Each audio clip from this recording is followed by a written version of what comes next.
So you want to stay young forever. And what would you suggest? And I don't want to get in trouble. So you don't want to answer that question. When you trust a doctor, you trust them completely. If you trust a hospital, you trust them completely. Every neighborhood has a hospital that they feel is their home.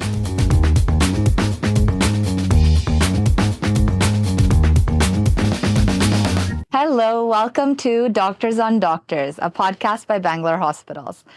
Today, we're giving you exclusive access to the lives of doctors, what they do when on their off time, and how our work days are, and how we take care of you, the patients. At Bangalore hospitals, we handpick every single doctor, and we make sure that they, number one, have technical excellence, but also that they have a true humanitarian heart behind them. Today, I have one of my favorite doctors, Dr. Abhishek, and also my real life partner. We're here today to start episode 1. Thank you, Dr. Lahari, for having me in your first episode of Doctors on Doctors. We are very happy to do this podcast with the help of Bangalore Hospital. As Dr. Lahari has already mentioned, this particular podcast is to highlight certain key lifestyle things of doctors inside the hospital, outside the hospital, and how do they manage different parts of their life, bring a balance, and obviously give the best possible care to the patients in need. Right. A lot of times you see us just during consultations, and we feel like we don't really get a chance to know you as people, and same vice versa. So this is a chance for you to really get to know the doctors behind your treatment, because honestly, when we start talking to you, the first thing that you get a vibe of and we get a vibe of is our personalities, and that's what really guides us through our treatment. So let's get to know each other more than we already do. So Abhishek, let's start with explaining what the work you do is. So I know you're an orthopedic spine surgeon, and I remember when we first got married, I really, really wanted you to go into sports medicine, then maybe you'll do Virat Kohli's knee or something, but you chose spine. Can you give a little bit of information about why you chose spine? So I'm a consultant spine surgeon that practices at Bangalore Hospital Group in Bangalore. So spine surgeons, there are two types of spine surgeons that we know. Like, somebody with orthopedic background and somebody with neurosurgical background. Both of us, both of the specialties have access to do spine surgery. And obviously after orthopedics, you subspecialize in spine surgery. In orthopedic background, we have something like a fellowship trained orthopedic spine surgeons, where you have like 2 years, 4 years fellowships that you do in different parts of the world. And once you are confident about your skill strength, then you start practicing on your own in the outside setups. So for me, particularly after my orthopedic training in Coimbatore, I was very much interested to initially learn the basic orthopedic skills at one of my favorite hospitals called Ganga Hospital, Coimbatore. There I practiced for a couple of years, mainly, subspecializing in trauma surgery.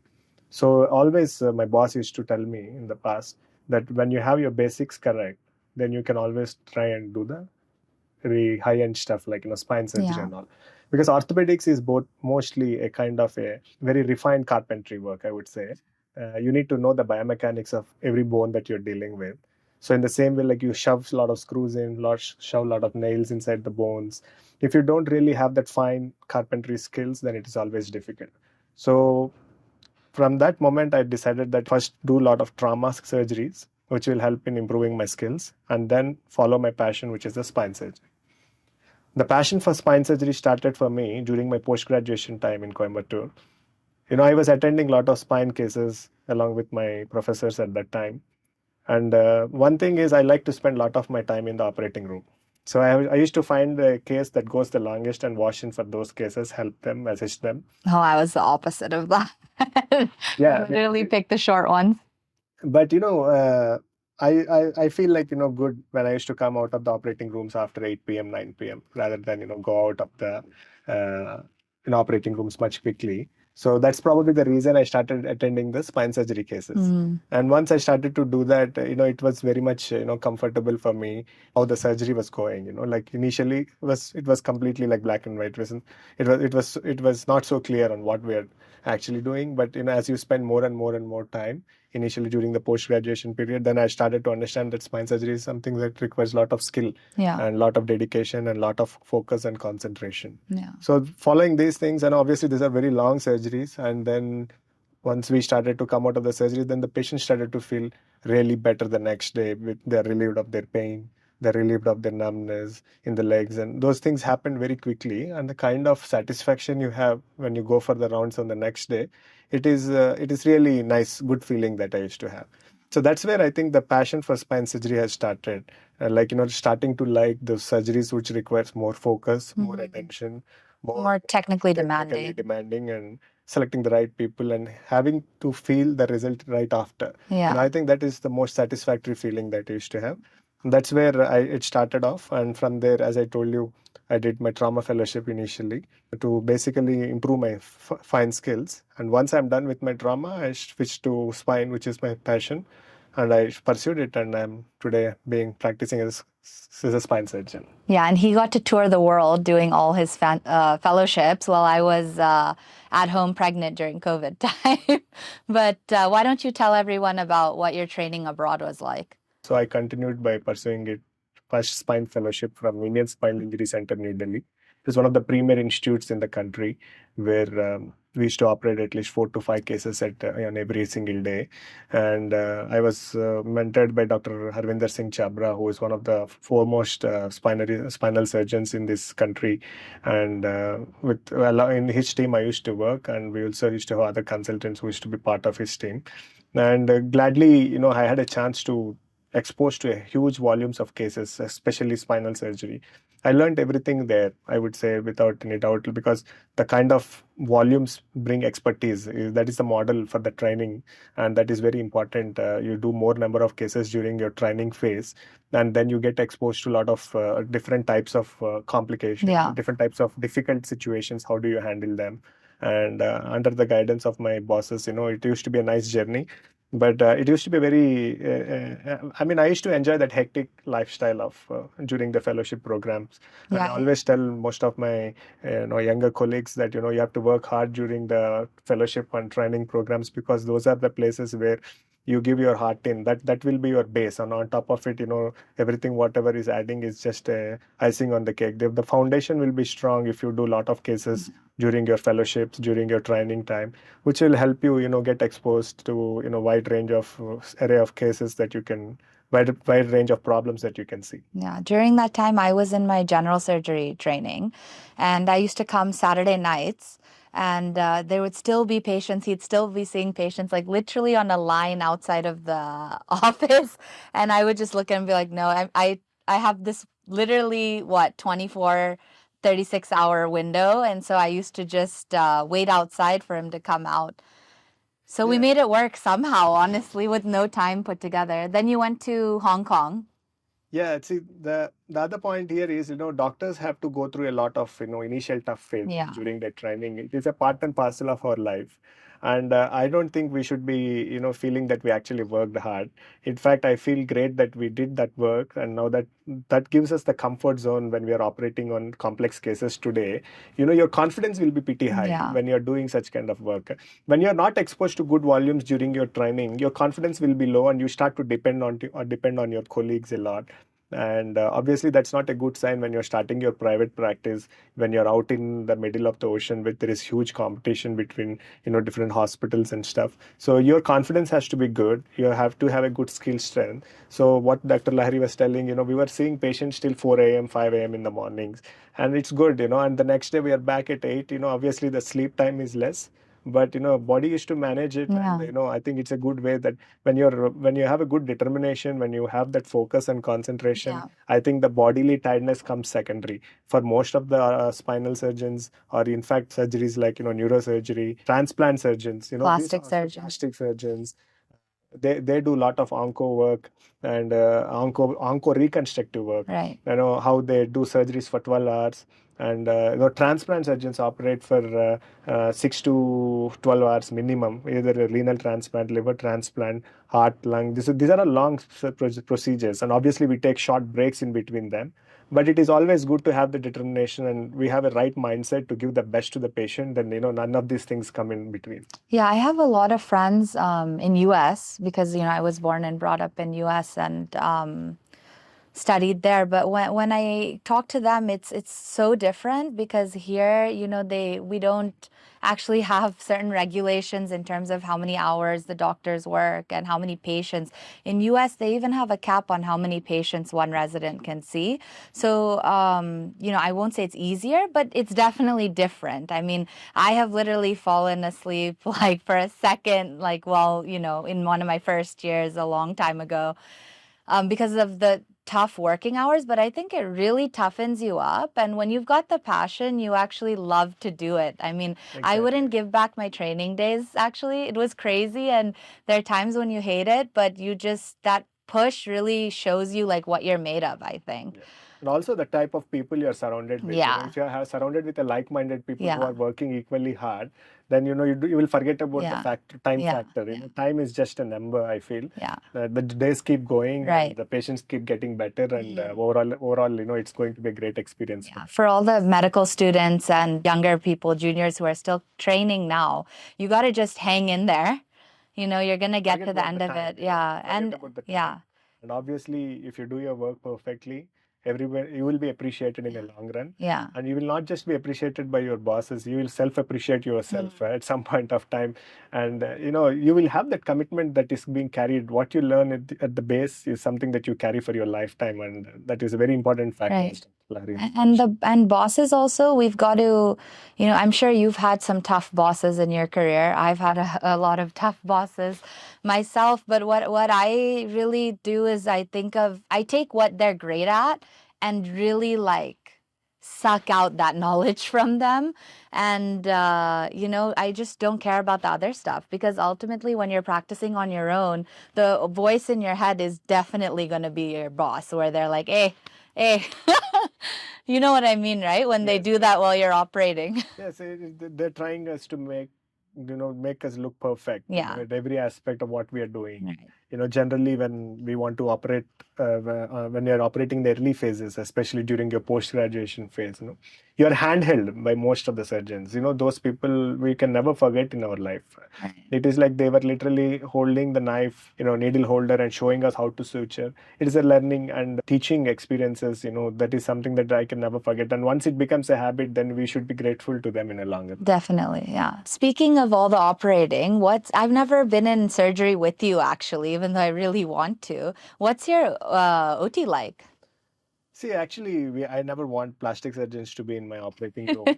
And if the plastic surgeon is coming into the operating room of a spine surgery or OT, then I think there is a major problem for me with some wound or something like that. But we really don't want you guys to. Basically, to give you some background, plastics is called when any surgeon can't cover their wounds. Yes. So, we have the knowledge, not to brag, but we have the knowledge of the blood vessels and the microanatomy throughout the entire body. So we move tissue from here to there and help some guys out when they get into trouble. Yeah, I mean, see, frankly speaking, I used to work with a lot of plastic surgeons during my trauma phase. It's working with plastic surgeons, the art of managing the soft tissue, the art they handle the soft tissue, it's really peculiar. It's very nice and fascinating for a orthopedic surgeon at least. The good skin cover, a good tissue cover over any bony fractures or anything, that plastic surgeons used to do it much better.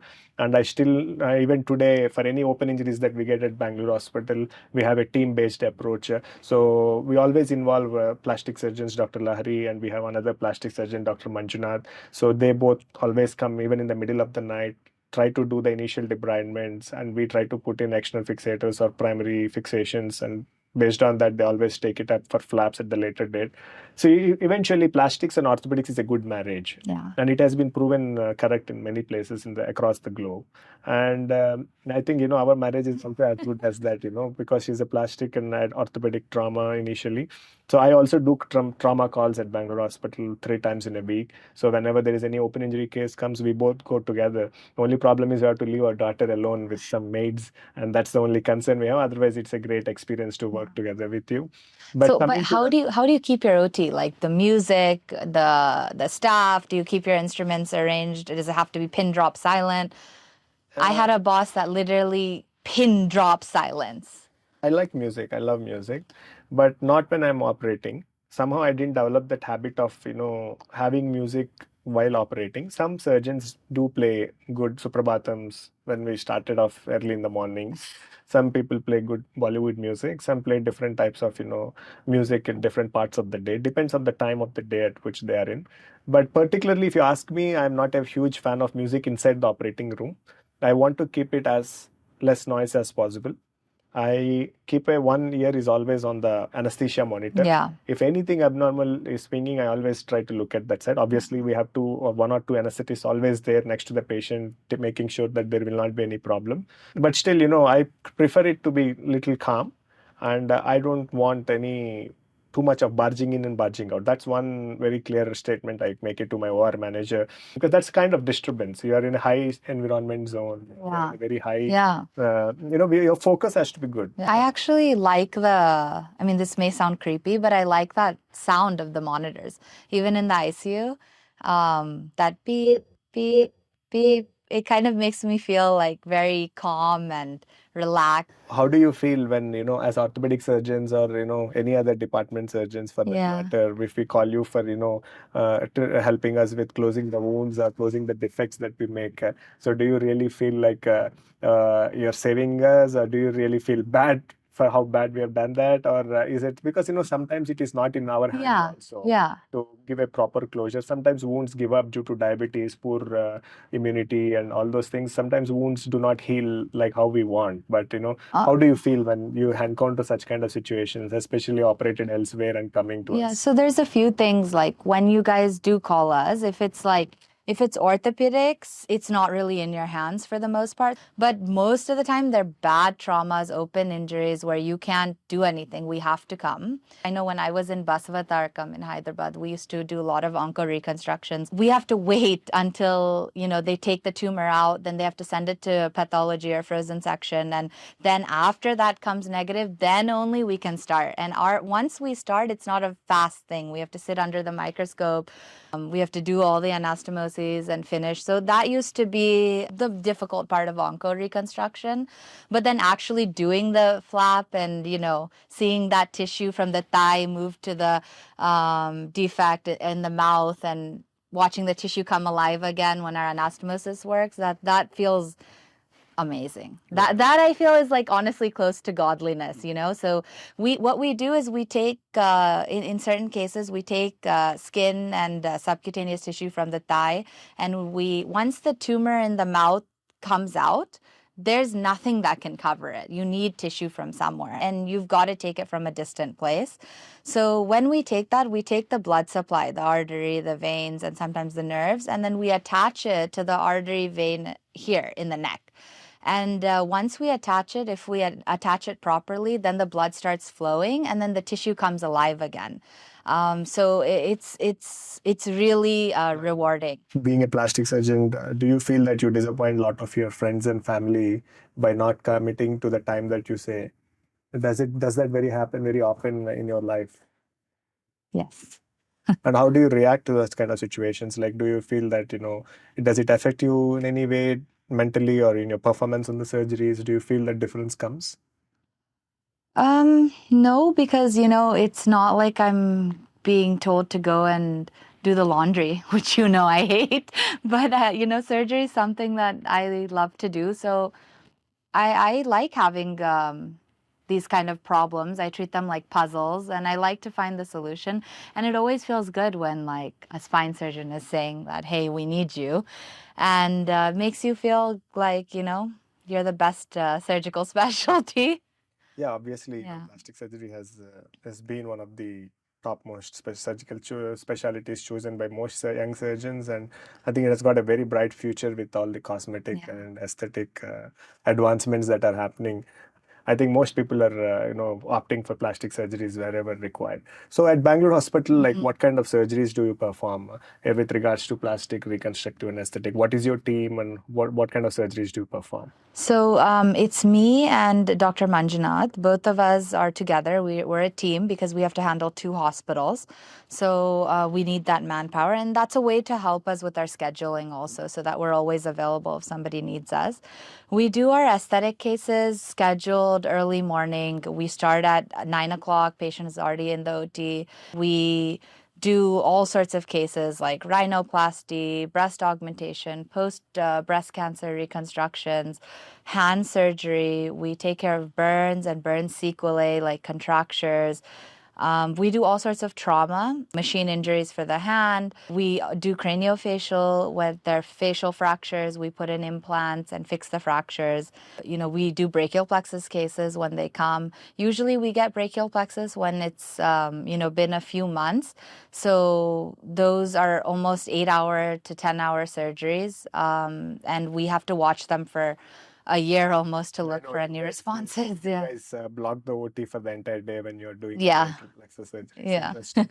What is your highest and what is your lowest part in an operating day? Operating day generally is a great day.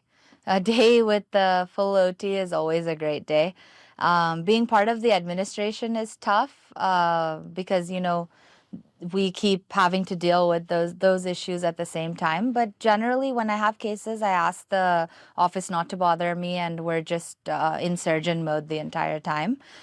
Uh, I'd say the lowest part of being a plastic surgeon, apart from, the hectic schedule and being called all the time, when it comes to the non-aesthetics, the wounds take a long time to heal. They're basically like babies, these wounds that you need to keep caring for, tending for, and sometimes patients don't get it and they become restless because, it's natural. They're stuck with this wound. We're trying to make it heal.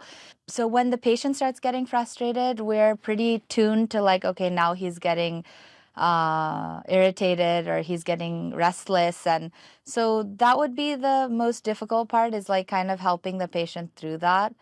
Yes, very truly said. I think Yeah. this is a very common issue with most surgeons, and in fact, with a lot of intensivists rather than regular general physicians and regular physicians, because we have to connect to the patient. In my practice, that is what I primarily focus on: connecting to the patient on the day one, making sure that they understand what kind of problem they are going through, or what kind of a solution they are expecting. Patients' expectations are very important in surgeons' choice of preferring for which surgery to go with or whether not to opt. Because eventually, if the patients and the patient's attenders or bystanders, whoever are there, if they understand the prognosis of the surgery, or if they understand what is the course of the disease that they're undergoing through, then the life becomes much simpler for any doctor, even for an intensivist, because I take care of one of the branches of Bangalore Hospital, which is located in Mysore Road, Bangalore Hospital, Kengeri. I see my intensivists like, struggling throughout. And because, obviously it's a very high tense environment zone they work in. And the expectations of the patients, and they're very realistic. Obviously, if anybody in trauma, we want the best to happen to our family members. But as a doctor or as a medical director, I am also a medical director in Bangalore Hospital Group. So I always tell my intensivists and all the surgeons to take a proper video counseling of their sessions every day, once in a day at least, in the morning after the round. So that way you're communicating to the patients what exactly is happening with the patient's attenders, what exactly is happening with the patient inside the ICU. Because in the ward, they see the patients are in a good shape. They come, they talk to the patient, attenders talk to the patient says, I'm doing great. Then you have no problems at all. Whereas when you're operating, the patient is inside and anesthetized. When you're in ICU, the patient is intubated or lying with all the monitors connected. So the connect between the patient and the patient attenders reduces. That's when the doctor should behave like a bridge, Yeah. and try to communicate and inform them. That is a very truly said point from Yeah, my side. that's also what both of us, when we take doctors to be part of our team and invite them to work with us, a really important part of it is that the doctors are kind, that we know them personally in some way, and can vouch for their character. And there's a certain vibe with certain doctors where you know that they're going to go that extra mile to take care of patients, like text them, are they okay? Keep in contact, keep calling them for follow-up. And we take regular feedback, and most of our patients are happy with our doctors. In this circle, nobody should see the hospital as an outside entity. And one of our goals as Bangalore Hospital is to make sure every neighborhood has a hospital that they feel is their home. So, one of the goals that I'm really trying to do is reach the community of Jayanagar, reach the community of Kengari. Yes, that is the model that is called as community hospitals in most of the Western countries and European countries. So I had an experience in working in France, where we used to see a lot of patients hyperlocal. There are certain departments that are very truly hyperlocal, like especially cardiology. If you see neurosurgery or neurology, they are very hyperlocal models where most patients with chest pain. It happens only in India. I see them traveling like 10 kilometers, 15 kilometers in this traffic. Bangalore traffic is not so easy to manage if it is happening in the busy hours. And that is something that the culture has to kick in into the patient's mindset, the patient's relatives and families and the people around. Like certain problems, you're not supposed to wait. Stroke, that golden hour management. Stroke gives an if you have a stroke, if you have a brain stroke or a brain attack, when you act within that golden hour, by giving the right treatment, the kind of lifestyle you're going to have is going to be totally different. If you act within that hour, you may be completely out of this disease. There is a high probability that you can be recovered very well from the stroke. Right. Whereas if you delay it by a few hours by traveling here and there, not understanding where to go, and not having necessary infrastructure in most of the hospitals, but those are the factors that will actually, limit in giving the proper care. And I see, in Bangalore Hospital, a lot of people are talking about this 640 slice cardiac CT in Jayanagar. Can you give us some more understanding on what is this particular 640 slice cardiac CT scan? So Bangalore Hospitals is started by my father, and he is a cosmetic surgeon in the United States, in California. And our business started with hospitals in the United States. So we have two in Dallas, Texas. And we had the first 640 slice CT ever in the United States in that hospital, because he truly, truly believes in utilizing medical technology and incorporating that into our practices. So we have a Harvard-trained cardiologist who works with us in Texas, and he uses the CT coronary angiogram like as his first go when he sees a patient in distress. And he says it is the best imaging modality. And now in the United States, there's only 6, the first of being ours. And we believe my goal and my mission and aim for our company is that people should not be under the impression that India doesn't have the technology in medicine, that they have to go to US or they have to go to UK to get the treatment. We have everything here, and as healthcare providers and a healthcare company, we have to make sure that we put those investments and get that technology. You come to the hospital, give your blood test for them to get the reports reviewed and all that. Even in India, it takes like 1-2 days. In US, it takes like months. Yes. Yes, in fact, I do get a lot of patients from African countries and Arab countries. I really want to give the best care to them personally, not just the medical and the surgical aspect of it, but a personalized care. I think that is also the very important factor, because they come to a different country. So we go as tourists to a lot of countries like European countries. We feel it difficult to navigate because of the language barriers, because of the currency changes and all those things, the food and everything. So at Bangalore Hospital, Kengeri, we have a separate wing of international patient care, where we do got like around 15 to 20 international patients in the last 6 months. They have all flew in from African countries, and they have all flew in from, few of them have come from Arab countries. So I make sure that I attend to them, even if it is not my specialty. I make sure that I go to them as a medical director of the group, tell them that, we have what are all the kind of different types of doctors they have.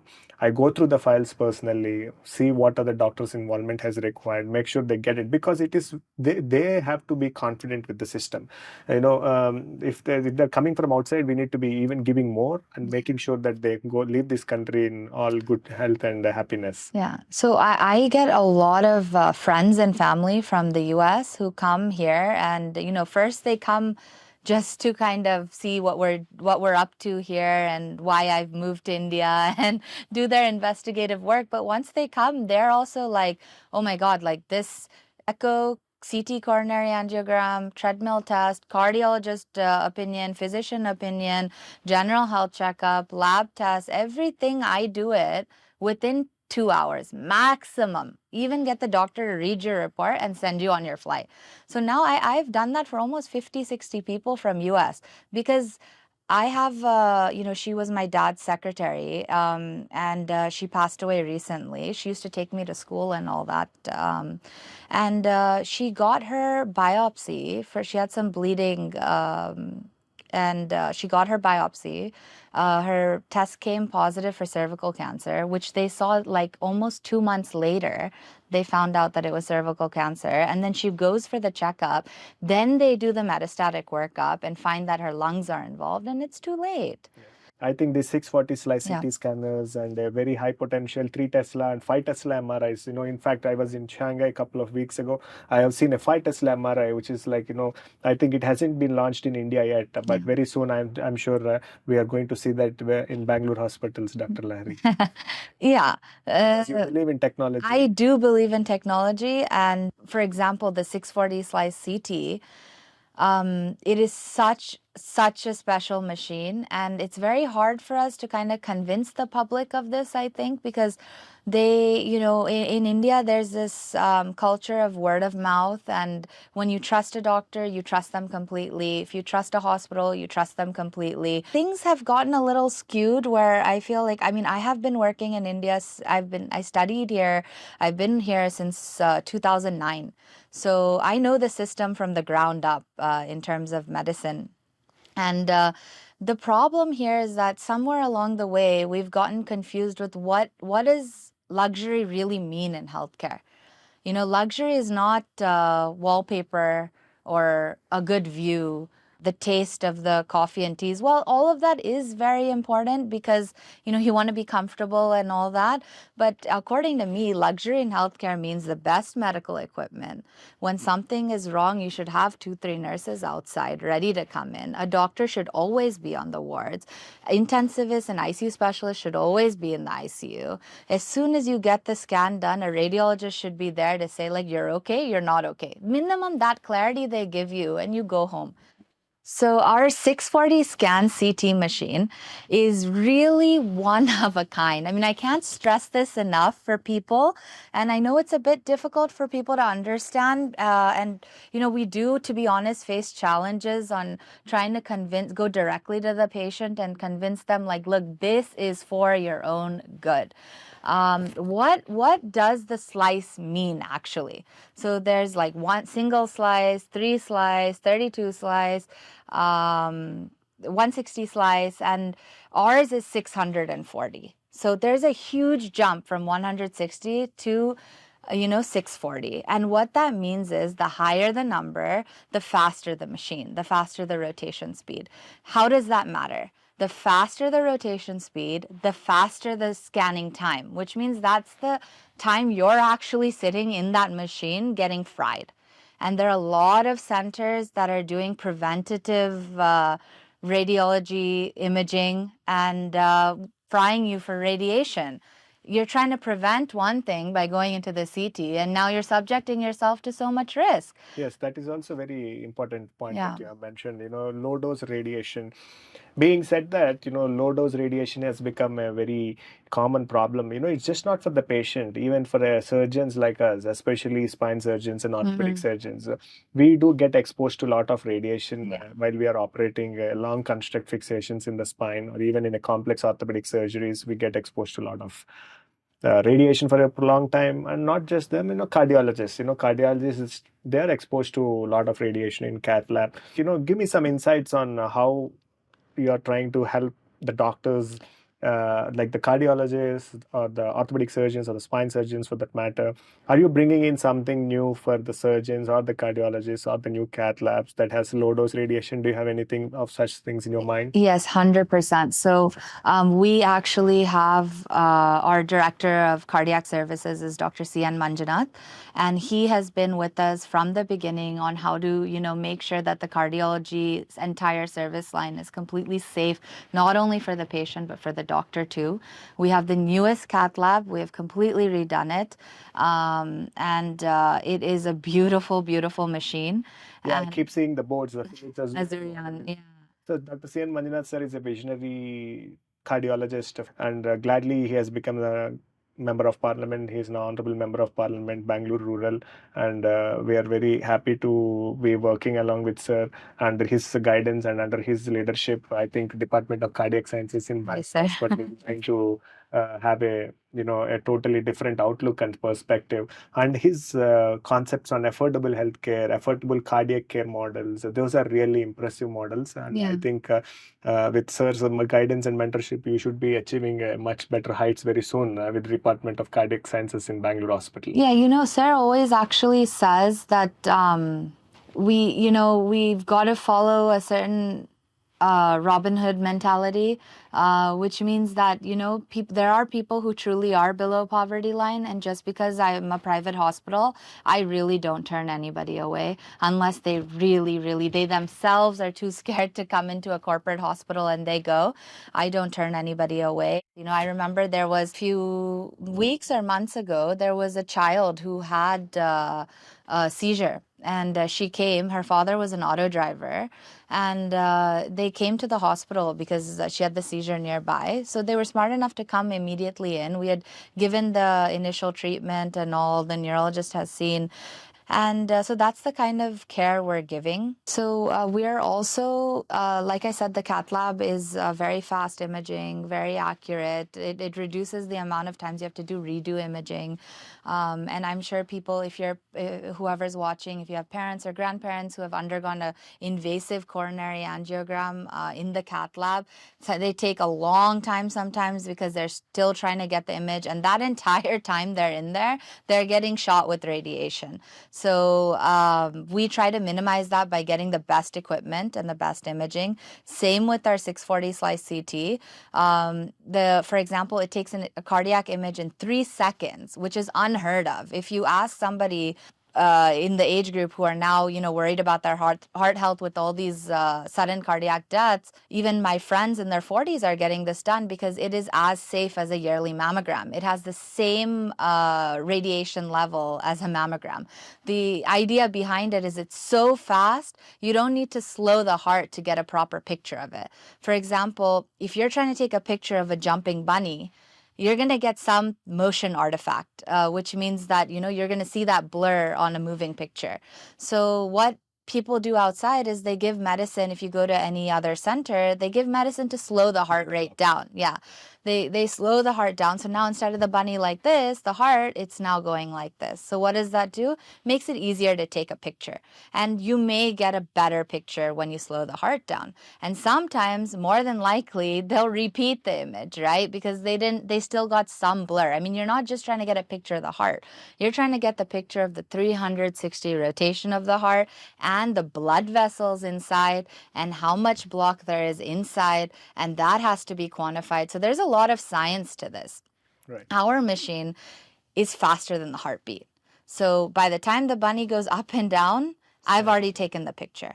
I don't need to slow the heart. I don't even need you to hold your breath. That's how good it is. Excellent. Yeah. Thank you for introducing that particular technology to the Bangalore population.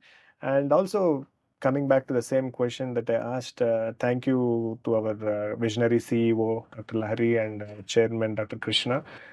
In fact, they have helped other surgeons, like orthopedic and spine surgeons like me particularly, by introducing something called as an intraoperative CT scan. This we are very excited about. Yes. So this intraoperative CT scan is a new It's not a new technology, it's an age-old technology, but very few systems within India. So we have gotten that system now within in a Bangalore hospital.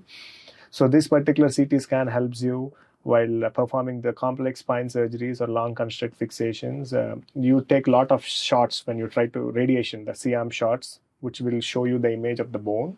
When I do a long construct, like 20, 30 screws in a patient, so I take like every screw at least 2 shots or 3 shots. That's direct radiation that's coming on my face, on my assistant's face, my scrub nurse's face.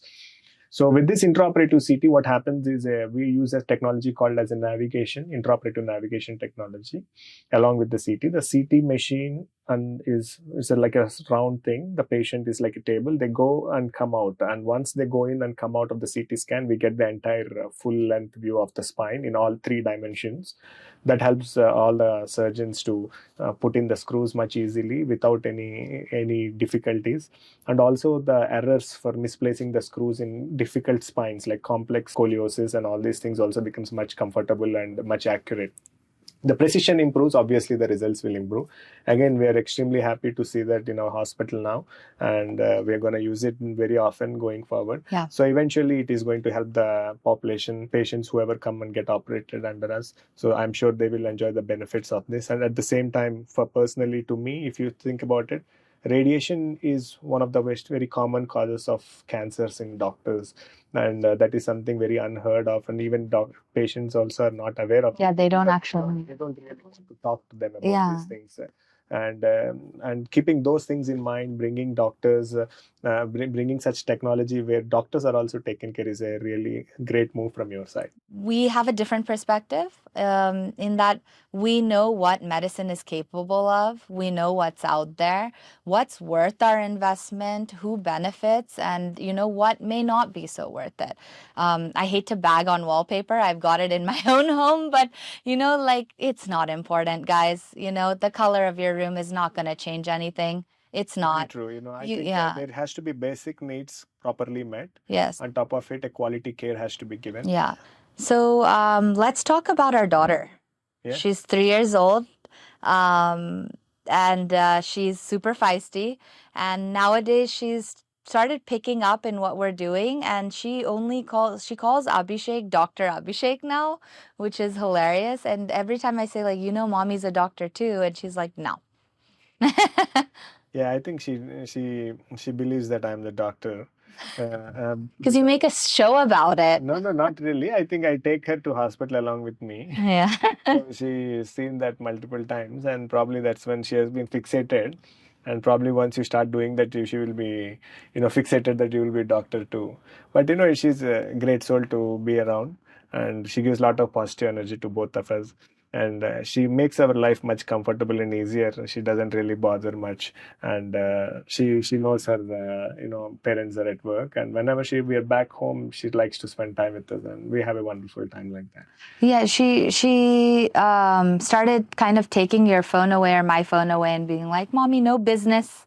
No business. So that's it's actually nice because when she says it, we actually do put our phones away. But I get a lot of people asking me like, how do you manage it all? And my answer to that, I don't. It's really just total chaos in my house, and we just manage like minute to minute, like where I'll text him and be like, are you done with your case? Go home. Rue's alone. Rue's alone. Rue's alone is like my tagline for you. Before it would be like, what should we go out? Should we do this? Should we do that? Now it's like, Rue's alone. What are you doing? Rue's alone. What are you doing? Yeah, as a couple doctor, it is very important to support each other at every point. Like if somebody is free, obviously you have to be taking care of them as well. I try to manage my time in such a way that be home quicker when if she's having a long day, and that way she's happy. To take her around. And before, there used to be this thing where, even it's happened to me, my grandma, my mother, my father, they'll be like, why do you want to go into surgery? Why do you want to do that? Tomorrow you'll have kids, you have to take care of her. If your husband's also a surgeon, then, what will you do? My grandma, who literally kept saying, study medicine, study medicine, study medicine, after having a kid, she's like, oh my goodness, I don't know, you guys doctors and all, you don't even take care of the kid and all that. So it's funny for women how things just kind of flip. But my advice to, young women out there is that, you can do it all. Doesn't mean you're going to do a perfect job in every single section of your life every day. But I think, 20 years from now, 30 years from now, you look back and say, hey, I did okay. And I think the kids pick up on it. Like, I really don't feel any bad energy when I'm leaving the house. Like, my daughter will be like, bye, mommy. Oh, full day. Okay. And, she's got her own life, which is Abhishek. Whenever I freak out, he always says, like, dude, she's got her own life. She doesn't care about us. She just wants us to come home in the night so she could chill with us. But other than that, she's got her thing. So, Yeah, but until once the kids go to school, I think yeah. they learn things and they want to spend time with friends, and that way I think she's giving us time to Yeah. work around and come back Yeah. home quickly. So with all the parents, generally in our generation, everyone was pressuring their kids to be doctors. Like, what do you think? Do you think we should make Ruby a doctor? Um, I would rather leave it to what she wants to choose and how she wants to take it. Yeah. But preferably, I think doctors have overall have a very convenient life in most of the matters. See, health is wealth, according to me. And if health is in your hand, the entire wealth is in your hand. And there is if you are a doctor, if your health is at stake, you will try to pick up things quickly and try to act on them. And obviously, you'll have like a better, healthy lifestyle. I will not force anything on her. Mm-hmm. But if she chooses to want to be a doctor, then I'll encourage it. Yeah. How about you? What will you do? Yeah, I think I'm pretty old school about it. I think there's no career like being a doctor. Yeah. I think doctors are Yeah. blessed to be a doctor. But we're biased, obviously. So to the non-doctors out there, don't take offense. That's all we know. My parents are doctors. My siblings are doctors. His parents, his siblings, his grandparents. So that's really all we know. True. So you know what I think is like really, really interesting? When we go to parties, they'll ask us, like, oh, what do you do? And then I'll say, I'm a plastic surgeon. And generally they're like, oh my God, yeah, can you, I need a lot of work with you. And then they turn around and ask him, so what do you do? And he'll be like, I'm a spine surgeon. And like, their eyes will get even wider. And it's always like interesting to see, right? Don't you feel? Yeah, I mean, people will split from there, based on their problems. If they've got a lot of back issues, they will follow me. And if they don't have any back issues, I'm sure everybody will have fancy face issues. So Yeah. they should be following you. Yeah, no. And what do you feel like at parties when they kind of start talking about the medical stuff? Do you mind it? Because Actually, with me, I think, they just get to know and they don't really talk much. But, Yeah. it's good to share information. Yeah. Somebody asks me some information, I do like to share. And Yeah. It's quite comfortable, Yeah. As a doctor, this is part of This is part of the work, yeah. Do you really think doctors are the worst patients? I don't think so. Doctors are they understand the situations very well. Yeah. They're very sensible, and we can make them understand situations very clearly and aptly. Yeah. And things can go much easier with them. But in my personal experience, working with doctors or explaining doctors the situation, it's quite comfortable for me. Yeah, yeah. And to be honest, like as a doctor and as the owner of the hospital, I've become super paranoid and really getting all my scans done on time, making sure I'm healthy, getting my blood tests. And, obviously there are some perks, like I get my blood drawn at my office, but I really have gotten into it, like into the healthcare. And now I'm really looking into longevity and all the science behind that. Did you know actually that all these longevity clinics, I've been doing like little sting operations in different clinics all over the world and finding out what's their actual services.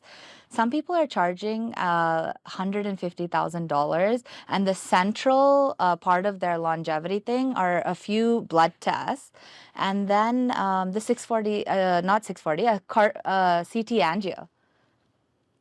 That's an interesting thing. And they're charging so much for it. We should not. I personally think that the charges they want to charge is personal to them. Yeah. But patients are much wiser in choosing their facilities and which doctors and scans to get it. Yeah. And I wish patients get much and much wiser in that manner to choose the right specialist and the right place to get their scans done. Yeah. But longevity is going to be the future. I think everybody wants to talk more about longevity clinics, Yeah. going for retreats for improving the longevity. Yeah. In fact, Everybody as a couple or as a single person should definitely go and explore these longevity clinics. Yeah, I mean, in India, we have a few companies that do DNA testing and, stool microbiome testing and things like that. In fact, a few genetic experts in Bangalore who I've met with do the full entire panel of genetic testing, what's available in other centers, and they can even map your entire genome. I mean, how useful is that is a topic for another day, but it's possible. And imaging your heart, imaging your entire body. We have, like you said, the 3 Tesla MRI, which is the same thing as a company called Prenuvo. They only have a 1.5 Tesla. We have a much better machine, so which gets you through the scan faster, and MRI has no radiation. So all these things are possible when you get to know what is actually in the package. So I found that really interesting because, in medical school, they don't teach you about longevity. They just teach you about treatment. Longevity is a 2020 generational thing that is coming up. Yeah. And I keep listening to this particular thing very often. Most of the patients wants to get their scans done just to make sure that they live long, and that is a good thing to do. Yeah. And I encourage people to go ahead and get the scans done, but at the right place. Yeah. And I feel like longevity in its essence means prevention. Exactly. You're absolutely right. Yeah. Yeah. And prevention is nothing but cure. Yeah. Prevention is better than cure. Yeah. All right, so we've talked about pretty much everything, and I feel like they know us. But we want to end with a little rapid fire round. You can ask me anything you want, and I get to ask you whatever I want. Okay, so can you answer my questions? Yeah. Will you be able to handle them? Yeah, I'm pretty sure I can handle them. Okay, here's my first rapid fire question to Dr. Lahari. So here's my first question, rapid fire question to Dr. Lahari. If you could give any celebrity a subtle tweak, who would it be and what would you suggest? Well, they wouldn't be celebrities if they needed corrections, but trust me, everybody has done something, that's for sure. And I don't want to get in trouble. So you don't want to answer that question. You want to skip the question. Skip, Okay, no pass. problem. What's the funniest request you ever received from a patient? I had a young girl who actually wanted her entire lower face pulled forward just for a completely aesthetic reason. I literally said, like, she was like 16 or 15. I said, like, look, I will see you when you're 18 and your jaw will grow in time. Don't worry, and come back. But yeah, that's quite crazy. Yeah. If you could perform surgery on any fictional character, who would it be your first pick? Fictional character. I mean, this is going to sound messed up, but abdominoplasty on Winnie the Pooh. Okay. It's so bad that you're making me say this. Rue is going to hate me. Have you ever been tempted to give yourself a little work for free? Oh, yeah, for sure. For sure. Would you be okay with it is the reverse question, but yeah. So which body part do people most commonly misjudge when asking for changes? Oh, that's a good one. I would say their nose. Like they know that something's off about it, but they may ask, to make it smaller when that's not exactly the change. There's a lot of fine changes. So nose, it would be the one where they ask me like, oh, can you make it shorter, make it pointier, but that's not actually what needs to be done. So they misjudge a lot. Misjudge a lot with the nose, yeah. Excellent. They need us to kind of guide them with that, yeah. Thank you. Okay, the last one was decent. All right, ready for mine? Yeah. Okay. We'll start slow. If you weren't a surgeon, what would you be? Carpenter. Yeah, I like carpentry. Okay, makes sense. Number 2, would you ever get Botox? Remember I was telling you about that line over here? If my wife suggests, definitely I'll go for it. So you want to stay young forever? Maybe in future, if I do get that, then I will think about it. Yeah. So I'm really into rhinoplasty, and so when I was pregnant the whole time, I'm like, I don't want her to have his nose. And she didn't have his nose, she's got mine, so lucky her. What is the dumbest medical mistake you've done in your training? I think I was looking for pulse on the wrong side when during this happened in my physiology exam. Yeah. Like when the external asked me to feel for the radial pulse, I'm supposed to feel it on this part. Yeah. I was looking here. So Did you say you felt it? no, she was looking at me and then she asked me to come after a few months, and I understood that I messed it up. But you passed, right? But I passed. Yeah. All right, last one. Ready for this one? Yeah. Scrubbing in with your dad versus scrubbing in with my dad. Scrubbing with your dad is better. Really? Why? You know, my dad knows a lot of spine surgery. He tries to teach me there now. It's a problem. Yeah, but my dad thinks he knows. Well, I can manage him. somehow. Ooh. All right, good. Good answers. Thank you. Yeah. And that's a wrap for episode 1 of Doctors on Doctors by Bangalore Hospitals. Thank you so much for listening, and like, share, subscribe if you love it or if you love us. And please leave any questions or comments below, or feel free to message us on any of our Instagram handles. We've kept it down here.